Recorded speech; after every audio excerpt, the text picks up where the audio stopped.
Heto ng huling pagpapadala ko ng kwento. Heto na lang kasi yung mga natitira. Pero bago po yan, ako ulit si Empoy. Ginanahan ako magsulat ng kwento eh. Sulitin na natin. Sana maihabol to na Sir Paul. Nga pala, sa mga hindi pa po nakakapakinig ng unang dalawa kong mga kwento, yun po ay yung jeepney driver at yung tindahan. I-search nyo na lang po pala. By the way, sa mga nakakinig po ng kwento ko kahapon, napakinggan pala ito ng misis ko. Hayun, napingot tuloy ako. Nasipa pa ang Junjun. Sino ba yung nakaanuhan ko? Baka daw nagpapapasok ako ng alam nyo na. Pero syempre, hindi. Good boy kaya ako. Hindi nga lang ako nakatulog sa tabi niya kagabi. Anyway, heto na po ang kwento ko. Ang mga huling kababalagang nangyari sa buhay ko. Balik po tayo noong binata pa ako.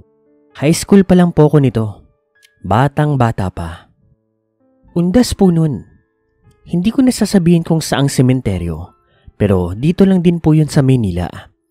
May mga kamag-anak na rin kaming namatay. At ang palagi naming ginagawa, bisperes pa lang, nandoon na kami. Ibig sabihin, doon kami matutulog. Hindi nga pagtulog ang ginagawa namin doon eh. Kasi ang ginagawa namin kapag ganoon, naghahanap kami ng mga kandila. Binibilog namin ito.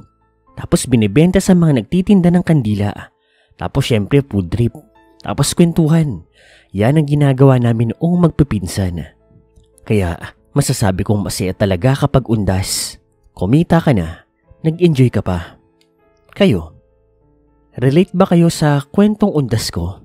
Comment down below nga. Anyway, heto na nga. Isang undas po noon. Excited kaming lahat. Siyempre, palagi nga namin ginagawa yun. Kami ng mga pinsan ko. Nagkwentuhan lang. Madaling araw pa kasi namin balak mangolekta ng kandila. Kapag ganun kasi, wala na masyadong tao. Pwede na.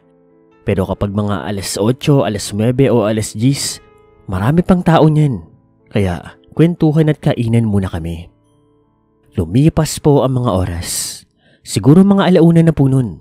Yung mga magulang po namin, nandoon lang po sa may nicho namin. Nagkaya-kaga na kami ng mga pinsan ko. Kukuha na kami ng mga kandila. Kanya-kanya kaming kalat noon. Hindi kasi pwede kapag sama-sama kami. Maganda kapag solo-solo para kanya-kanya nakuha. Para walang agawan. So ako naman, hindi naman ako masyadong natatakot noon. Kasi bukod sa may flashlight ako, may liwanag din naman po doon. Maraming ilaw. Medyo maganda kasi ang sementeryo na yun. Tsaka syempre hindi naman ako pupunta sa mga sulok-sulok. Sa mga malalayo at madidilim. Nakakatakot din no? Sa kalagitnaan po ng pangolekta ko ng kandila, may napuntahan akong isang nicho. Marami pong kandilang nasa nicho. Ako naman po, hindi ko binabasa kung sino yung nasa nicho. Ayoko magkaroon ng attachment no. Trabaho lang, pasensyahan na lang. So nanguha ako ng nanguha. Hanggang sa maya-maya, ang dami mo namang kinukuhang kandila. Nagulat ako pero paglingon ko, isang bata po. Siguro mga 5, 6 or 7 years old. Batang babae. Cute. Ang ganda-ganda pa ng kanyang dress. Bata, sinong kasama mo? Wala eh. Nandoon sila. Punta ka na dun. Baka maligo ka pa dito. Ang cute-cute talaga ng bata. Kuya, saan mo dadalhin niyang mga kandila? Ibibenta ko to. Pangbaon ko na rin. Ganun ba? Sige. Tumakbo papalayo yung bata. Ako naman, dinedma ko na lang yun. Nung madaling araw na yun, marami akong nakuhang kandila. Excited na ako kinabukasan. Malaki-laki siguro ang kikitain ko. Kinabukasan naman, syempre hindi na kami natulog. Payabangan kami. Ako yung may pangatong pinakamalaking bilog ng kandila. Malaki yun. Pauwi na kami nito.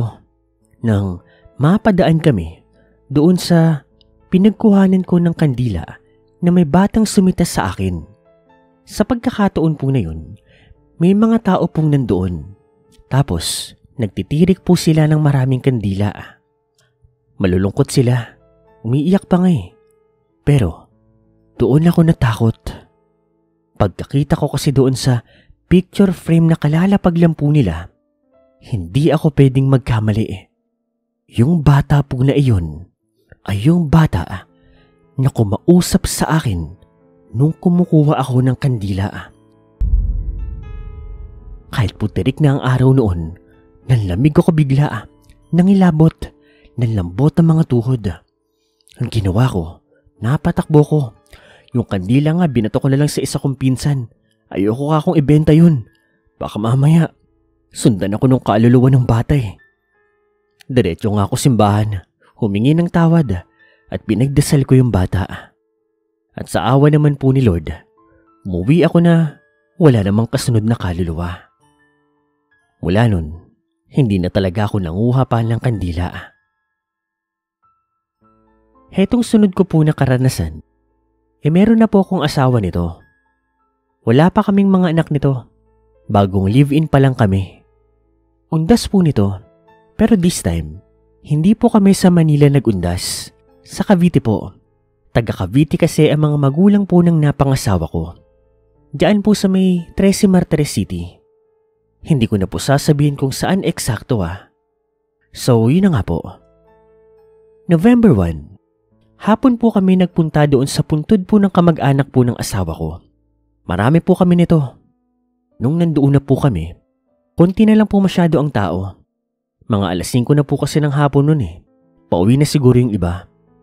May kalaro po ko noon. 8 years old na bata. Anak po ng kapatid ng misis ko. Bibo ito, lalaki. Masarap kasama. Palatawa.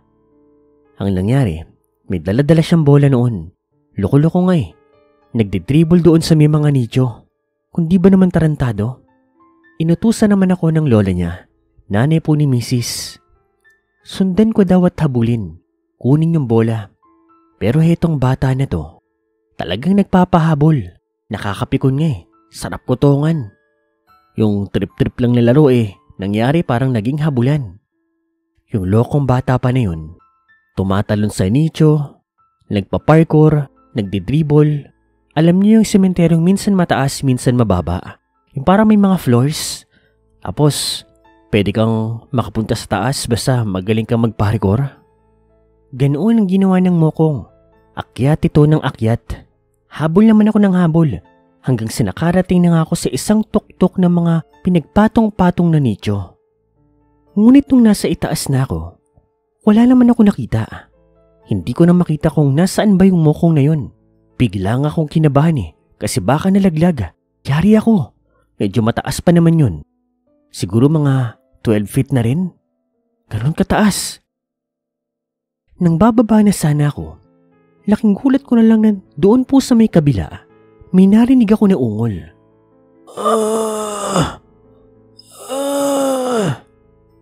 Yung para bang nag-uunat ka. Ganon. Di, madali ako nagpunta doon.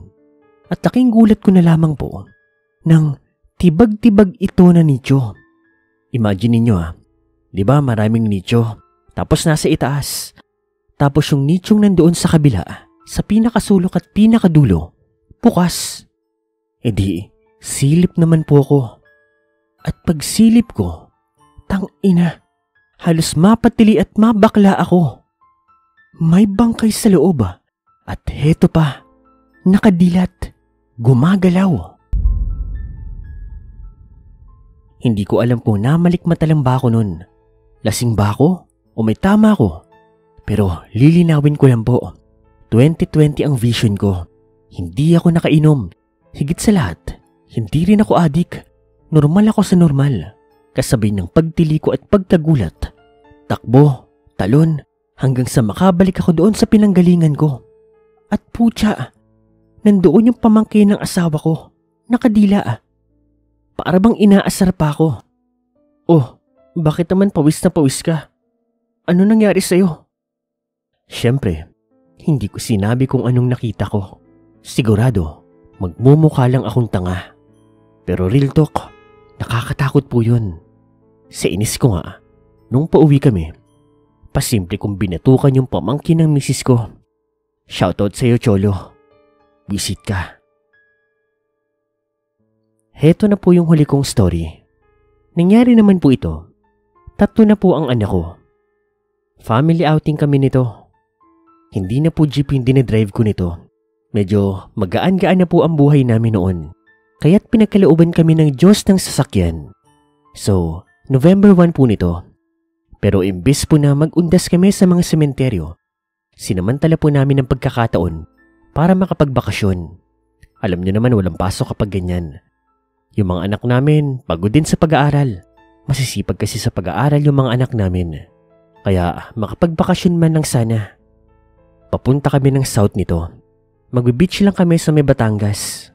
Tapos uuwi rin kami kinabukasan. Bale, yun na nga.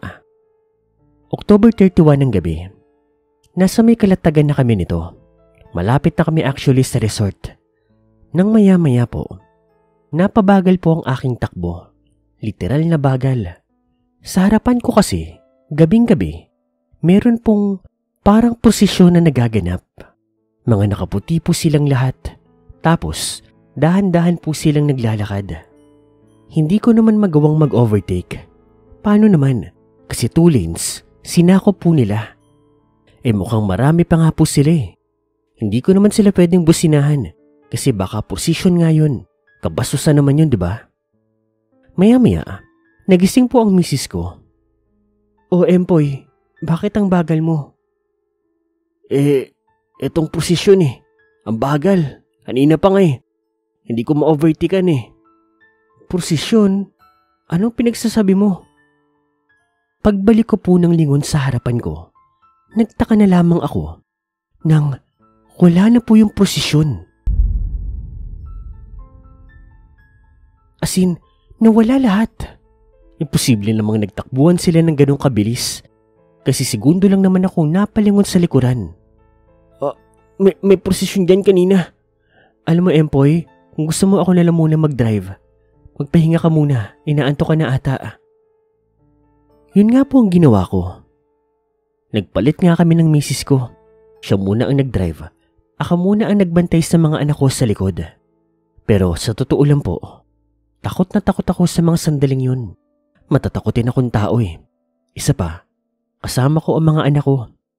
Kasama ko ang pamilya ko. Kung ako lang sana, pwede pa. Dasal nga ako ng dasal nun na sana walang mangyari sa aming masama.